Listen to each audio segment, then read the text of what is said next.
When Paloma was struggling, I struggled as a parent to know what was the right thing to do to help her.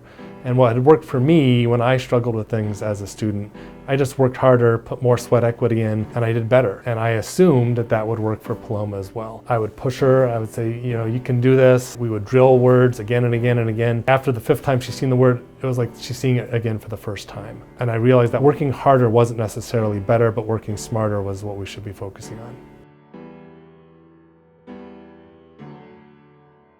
It started in 1st grade. They would have a section where it would have a giant bookshelf full of thick books, and there was like a little stand where there was like paper thin books, and I would be reading those.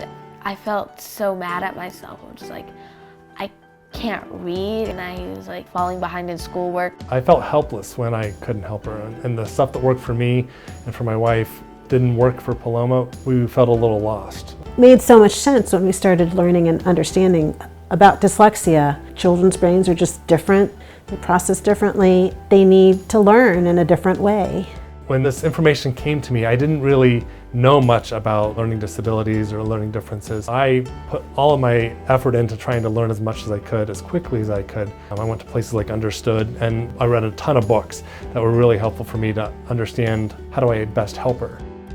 I felt understood when my parents found out I had dyslexia. They realized she's not just having trouble learning, and she's not just falling behind in school, and there's a reason behind it. We've tried to create an environment where her learning is still nurtured and stimulated. She does it in different ways.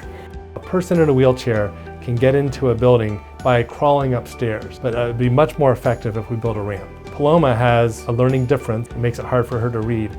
And if we give her the right ramp, then she was going to learn in the right way. At first it's like a little stressful because I don't know this word, how am I supposed to figure it out? And then I break apart the word. I have to try a bunch of different ways, and then I realize, oh, I know that word, I just haven't really read it that many times. Being a parent to a child with dyslexia has made me a better doctor. I cast a wider net and say we need to really get the diagnosis or identification correct. The other thing I wish I'd known is that there was a bigger community of people just like me as a parent of a child with a learning disability. Knowing that there's other people there that I could learn from, I could talk to, share my experience would have been really comforting for me. We think it's really important to be connected.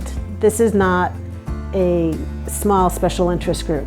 This is 20% of youth are affected by learning and attention issues. I know that when kids get the right type of teaching, they do really, really well. And I try to bring that to all my patients now. I ask kids how they're doing in school. I dig a little deeper than I used to, and I think all doctors should do that.